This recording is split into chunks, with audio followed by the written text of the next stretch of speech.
네, 발표 시작하겠습니다. 안녕하십니까. 저희는 폭염 취약 지역 분석 및 스마트 쉼터 최적 입지 선정이라는 주제로 발표를 하게 된 구실사 TV입니다. 저희 목차는 다음과 같습니다. 우선 추진 배경 말씀드리도록 하겠습니다. 우선 올해 서울시 온열 질환자 수가 전년 대비 3배 이상 급증했습니다. 대부분이 길가에서 그리고 30, 40대 청장년층에서 발생했는데요. 이러한 점은 생활권 속 쉼터의 필요성을 시사합니다. 한편 기존 쉼터는 지역별 폭염 취약도를 고려하지 않고 설치가 되어 지역별 수용 가능 인원이 크게 차이난다는 비효율적인 문제가 있었습니다. 그리고 마지막으로 도심 환경별 기온 자료를 통해 버스 정류장에서 지상 평균 기온이 높음을 알 수 있었습니다. 저희는 이러한 점을 고려해서 폭염 취약 지역을 분석하고 기존 버스 정류장에서 스마트 쉼터로 전환하는 최적 입지를 전환하는 그런 입지 분석을 시행하고 싶었습니다. 우선 분석에 앞서 무더위 쉼터, 스마트 쉼터의 차이점을 한번 짚고 넘어가고 싶은데요. 무더위 쉼터는 여러 가지 유형이 있으나 여름 기간에 한정해서만 일시적으로 운영을 하고 그리고 지정된 장소를 들어야 하기 때문에 현실적인 면에서 이용하기 한계가 있습니다. 반면 스마트 쉼터의 경우는 버스 정류장에 설치되어 접근성이 용이하고 그리고 높은 이용자 만족도를 보이는 등 폭염 피해 완화 효과가 확실히 탁월하다는 장점이 있습니다. 따라서 저희 분석은 스마트 쉼터를 대상으로 하였습니다. 저희 분석적입니다. 말씀드렸다시피 궁극적으로는 스마트 쉼터의 최적 입지를 선정하는 것으로 하였는데요. 이를 위해서 각종 도시 데이터와 환경 데이터를 통해 체감 온도 지수 그리고 인구 노출 지수를 산정하고자 했습니다. 두 지수를 결합하여 폭염 취약 지수를 도출하였고 폭염 취약 지수와 기존 쉼터 데이터를 통해 최적 입지를 선정하고자 하였습니다. 네, 다음 분석 과정 말씀드리겠습니다. 처음으로 체감 온도 지수입니다. 기상청의 폭염 특보는 모두 체감 온도를 기준으로 하는 바 저희도 온도 습도 데이터를 통해 체감 온도를 선정하려고 했고 수많은 센서 데이터 중에 유효 센서만 필터링하고 이를 6, 7, 8월에 폭염일수 가중치를 적용하여 최종 체감온도 지수를 선정하였습니다.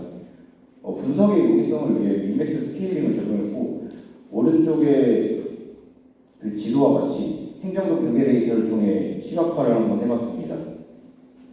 그 다음으로 인구 노출 지수입니다. 인구 노출 지수는 버스 정류장의 인구 집중도와 그리고 대중교통 이용률을 반영하여 얼마나 많은 인구가 거기에 노출되어 있는지를 확인하고자 수치화한 지표인데요. 이는 유동인구 밀도와 쌍화차 인구 밀도의 가중평균 합으로 선정했습니다. 해당 밀도의 가중치의 근거는 성동형 스마트 쉼터 이용 만족도 조사에서 확인할 수 있었는데요. 여기서 쉼터 이용객의 약 74%는 버스 이용 중에 스마트 쉼터를 이용했다고 응답했기 때문에 저희의 가중치를 이렇게 설정했습니다. 이렇게 선정된 인구 노출 지수에서 지하철 2호선 강남역 등이 인구 노출 지수 상위에 랭크되었습니다. 앞서 체감온도 지수와 같이 분석의 용이성을 위해 민맥스 스케일링을 활용했습니다. 이제 앞서 선정한 체감온도 지수와 인구 노출 지수를 결합하여 폭염 취약 지수를 선정했습니다. 이는 양 지수를 동가중치로 결합하였는데요. 저희는 이 지표를 통해 체감온도에 대한 위험도와 그리고 인구적인 측면을 모두 고려하고자 했습니다. 이렇게 선정된 폭염 취약 지수를 각 자치구별로 합산하여 오른쪽에 폭염 취약 지수를 도출할 수 있었고 이렇게 확인한 결과 성북구, 서초구 등이 폭염 취약 지수가 가장 높은 자치구로 선정됐음을 확인할 수 있었습니다. 이제 이렇게 선정한 폭염 취약 지수를 기반으로 버스 정류장의 입지를 한번 생각을 해보았는데요. 기존으로 생각했던 것은 기존 스마트 쉼터 주변 150m 내 버스 정류장을 제외하였고 그리고 남은 정류장 중에 폭염 취약 지수가 가장 높은 순으로 자치구별로 10개를 선정했습니다. 중간에 보이시는 그림이 성북구 등에 대해서 실제로 입지를 한번 결정해본 결과인데요. 하지만 이렇게 해보니 성북구와 강서구 등 6개 구에서는 선정된 버스 정류장의 밀집도가 지나치게 높다는 한계가 있었습니다. 스마트 쉼터의 입지가 지나치게 좁이할 경우에는 도시경관이 훼손되며 운전자 시야각에 보행자 폭 등의 제한 문제가 우려됐으며 그리고 행정적인 면에서 스마트 쉼터의 효율적인 설치와 또 예산 운영 또한 좀 어려울 것이라 판단해서 이러한 문제를 해결하기 위한 방안이 필요했습니다. 따라서 저희는 비안으로서 MCRT 알고리즘을 도입하기로 했는데요. MCRT 알고리즘이란 한정된 자원으로 많은 수요를 커버하기 위한 최적 입지를 선정하는 모델입니다. 따라서 저희는 이 안에서 선정된 성북구 등과 같이 밀집도가 높았던 자치구의 일을 적용하였고, 이를 통해서 성북구와 강서구 등 MCLP 적용 전과 후에 버스 용량 밀집도가 고르게 분포되어 있음을 알 수 있었습니다.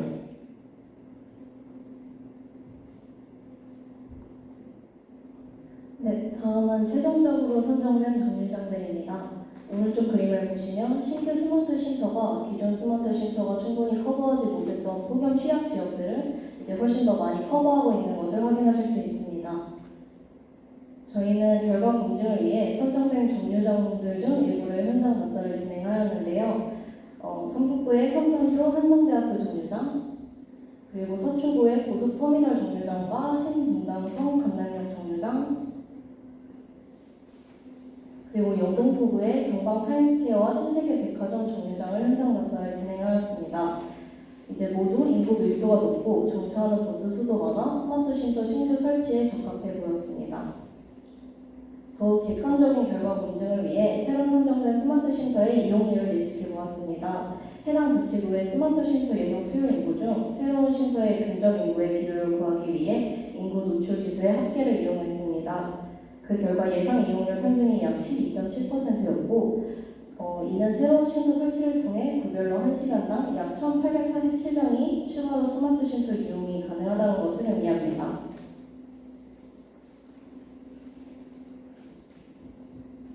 다음 활용 방안 및 기대 효과입니다.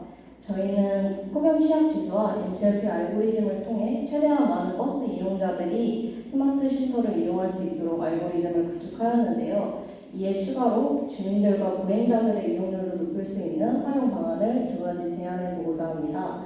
첫 번째로 폭염주의보 발령 시 폭염 안내 문자와 함께 가까운 쉼터 위치를 전송하는 시스템입니다. 온열 제한은 초기 대응이 중요한 만큼 증상을 느낀 시민들은 가장 가까운 스마트 쉼터로 긴급히 대피하여 휴식을 취할 수 있습니다. 둘째로 기존 무더위 쉼터와의 2단계 연계 시스템입니다. 장기 휴식이 필요한 이용자를 대비해 스마트 쉼터 내에서 주민센터 등 장기 휴식이 가능한 쉼터의 위치를 안내합니다. 저희가 제안한 스마트 쉼터 알고리즘을 통한 기대 효과는 다음과 같습니다. 첫째로 스마트 쉼터는 한 대당 약 1억 원의 설치 비용이 요구되는데 최종 알고리즘을 통해 제한된 예산 내에서 효율성을 극대화할 수 있습니다. 둘째로 미설치 지역에 우선 배정함으로써 시민 간 공간 격차를 완화하며 사회적 형평성을 달성할 수 있습니다. 셋째로 최대한 많은 인원의 온열 질환을 예방하여 시민 보호 효과를 극대화할 수 있습니다. 마지막으로 도시 데이터를 통합 활용하여 현재 상황을 실시간으로 반영하고 정책 및 행정 데이터를 고도화할 수 있습니다. 마지막으로 한계점이 개선 방안입니다. 첫째로 위치 선정이 필요한 세부 데이터에 부재라는 한계점이 존재했습니다. 성동구청 인터뷰 결과 실제 설치 시에는 도로 정보, 주민 상가와 주민 협조 여부, 사후 위험 요인 등 다양한 현장 변수가 함께 고려된다고 합니다. 저희의 현장 답사 결과 성북구의 4위에 랭크되었던 4호선 성신여대역도 높은 순위에도 불구하고 다양한 현장 변수 때문에 스마트 쉼터 설치 사례에 부적합하다는 결과가 있었습니다. 그래서 저희는 이러한 현장 변수 데이터가 공개되지 않아 저희 알고리즘에 적용하기는 어려웠지만 대신 객관적인 공공 데이터를 활용해 저희 데이터에 적용하였고 향후 행정 내부 데이터가 추가된다면 보다 정밀하고 현실적인 위치 선정이 가능할 것으로 기대합니다. 둘째로 신규 스마트 쉼터 설치 개수의 불확실한 기준입니다. 저희는 성도 자치구인 성동구의 초기 설치 개수를 기준으로 데이터 분석을 진행하였는데요. 다만 자치구별 재정 여건이 다르기 때문에 각 자치구의 현실적인 재정을 데이터 분석에 반영하지는 못했습니다. 다만 민간 협력으로 사업이 진행하다는 점을 저희는 추가로 말씀드리고자 합니다. 실제로 중부에서도 드웰링과의 DPO를 통해서 스마트 쉼터를 조성하며 62억 원의 예산을 절약한 바가 있습니다. 그래서 다른 자치구 또한 이러한 방식을 이용하면 행정 부담을 줄이면서도 사업의 지속성을 확보할 수 있을 것으로 기대합니다. 이상 발표를 마치겠습니다. 감사합니다. 감사합니다. 그러면 심사위원들 여러분께서 자유롭게 5분 동안 질의해 주시기 바랍니다.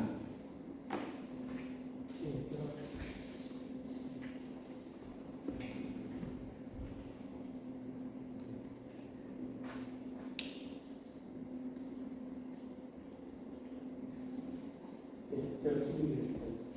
지금 MCLP를 쓰셨는데 그게 사실은 이제 인구가 많은 육지 지역에만 집중이 높아요. 근데 지금 보면 외생변수로서 고려해야 될 것이 뭐냐면 저 쉼터가 사실은 도로 인도폭이 좁거나 중앙차로나 이런 데는 생기기 어렵거든요. 아무리 인구가 많아도.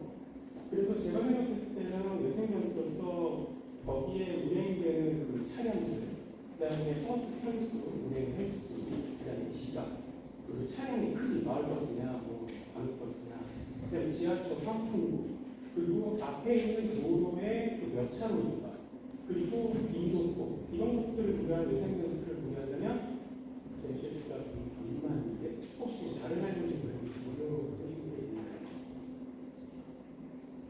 실제로 도로 데이터가 저희는 이 알고리즘이 굉장히 중요하다고 생각을 하는데 도로 데이터가 민간인에게 공개되어 있지 않아서 저희 알고리즘에 반영하기 어렵습니다. 그러나 도로법상 각 자치구별로 도로 데이터를 필수적으로 관리하고 있기 때문에 만약에 이 알고리즘이 실제 행정에 적용된다면 그 각 자치구에서는 추가적으로 도로 정보를 이 알고리즘에 반영하여 조금 더 심사위원님께서 지적해 주신 것처럼 현실적으로 위치 선정이 가능할 것으로 기대하고 있습니다.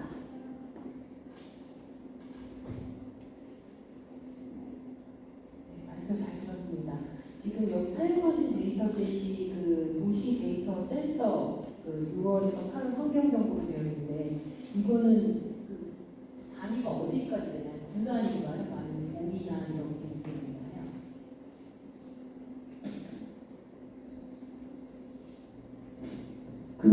저희가 네.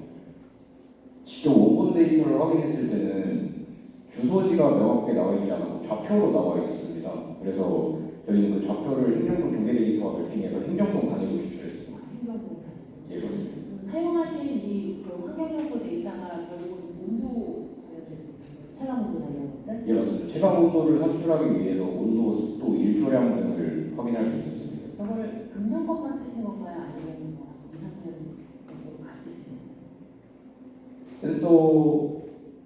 건가요? 센서는 최신 데이터 맞습니다. 저도 되게 좋은 그 의도를 가지고 하시긴 했는데 조금 더 첨언을 드리면 이제 이상 기후 현상이 많아지니까 조금은 그래도 1차년도 한 해보다는 좀 더 기후의 추이를 보시는 것도 조금 더 좋지 않을까라는 생각이 있어서 한 해만 하는 게 아니라 그런 부분들 그다음에 이상 기후의 어떤 조짐들이 이 서울시 데이터만 가지지 않고 예를 들어서 우리나라 전체라든지 대륙 정보로 연동이 될 수 있거든요. 그런 부분들을 고려한다면 훨씬 더 그 체감도 빼실 때도 도움이 되지 않을까 생각합니다. 좋은 감사합니다. 네. 예, 안녕하세요. 발표 잘 들었습니다. 저도 앞에 위원님들하고 비슷한 생각에서 그 부분은 조금 말씀을 안 드려도 될 것 같고 일단 저희가 스마트 쉼터의 메인 목적이 혹시 뭐라고 생각하실까요? 지금 설치되고 있는 스마트 쉼터의 메인 목적. 시민들이 버스를 기다리는 시간 동안 조금이라도 쾌적한 환경에서 기다릴 수 있도록 그 시설을 제공하는 것이 목적이었습니다. 제가 이걸 여쭤본 이유는 스마트 쉼터를 할 때 저희는 온열 질환자를 그냥 메인 팩터로 가지고 왔거든요, 변수로. 그렇죠? 근데 스마트 쉼터라고 한다는 건 당연히 이것도 하나의 주요 변수가 될 수 있지만 굉장히 다양한 변수가 될 수 있습니다.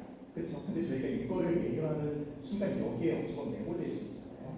그렇죠? 그 다음에 또 하나 말씀드리면 온열 질환자 수가 발생했다라고 하시는데 근데 이것도 저희가 스마트 쉼터가 없어서 이게 발생을 한 건지 아니면 여러 가지 또 요인 때문에 발생할 수가 있거든요. 그러니까 저희가 데이터를 만들 때는 상관관계성이 아니라 인과관계로 저희가 풀어야 되잖아요. 근데 어찌 보면 다양한 변수들을 다 놓고 그냥 저희가 그냥 한 번에 쉽게 표면적으로 판단할 수 있는 각각의 변수만 가지고 이렇게 세팅이 들어갔거든요. 이러면 이제 어찌 보면은 굉장히 큰 오류에 빠지기가 쉽습니다. 예, 그래서 그런 걸 조금 고려해야 되는데 이렇게 접근하신 이유를 한번 말씀해 주시면 좋을 것 같습니다. 저희는 처음에 앞서 분석 배경에서 말씀드렸다시피 이러한 자료들을 통해서 서울시의 더위를 좀 더 해소할 수 있는 방안으로서 스마트 쉼터가 있다 정도로만 생각을 했었고 말씀하신 것처럼 상관관계와 인간관계는 구별이 돼야 되는 게 맞다고 생각합니다. 따라서 저희가 그렇게 깊게 온열 질환자 수가 스마트 쉼터가 있음으로 해서 해소된다라고 생각하지는 못했는데 저희 분석의 한계점이었던 것 같습니다. 네, 시간 관계상 마지막 한 번. 네, 질문. 네, 너무 준비 잘하셨고요. 발표 잘 들었습니다. 일단 그 취약 지역 분석과 입지 선정이라고 하는 측면에서 봤을 때 이 플랫폼의 목적은 그런 폭염을 이겨내고자 하는 그런 장소를 만들어보자 하는 게 가장 큰 목적인데, 일단 장소 선정 측면에서 봤을 때 대중교통을 중심으로만 고려를 하신 것 같아서 대중교통 외의 지역이라든지 지금 사실은 한반도로 같은 데 그늘막 같은 게 있잖아요. 그늘막 사이 지역이라든지 아니면 이제 햇빛에 많이 노출될 수밖에 없는데 오래 머무는 지역, 그러니까 예를 들어 횡단보도 기다리거나, 그러니까 그런 어떤 지역적 선정에 대한 고려가 필요하지 않을까 생각이 또 들었고요. 일단 대상 선정에 있어서 그런 온열 질환자뿐 아니라 온열 질환에 걸리기 쉬운 그런 직업을 갖고 있거나, 그래서 이제 고령자 취약 계층을 빼고 택배 운송업이라든지 라이더라든지 택배에서 오래 노출되는 그런 대상들을 고려한 위치 선정이 좀 필요하지 않을까 하는 생각도 들고요. 그 아까 스마트 쉼터 하나 만들 때 한 1억 정도 제가 말했었죠. 그것이 그렇게 큰 돈을 들여서 만들어야 하는 스마트 쉼터의 형태가 아니고서 좀 더 저렴하게 미스트 분산을 누리는 지역도 있고 쉽게 그늘막도 있지만 그런 어떤 스마트라고 하는 개념을 좀 더 이렇게 확장해서 그런 거를 좀 고려해 주는 게 좋을 것 같습니다. 네, 수고하셨습니다. 그러면 그 발표에 힘써주신 무실사 팀에게 큰 박수 부탁드립니다.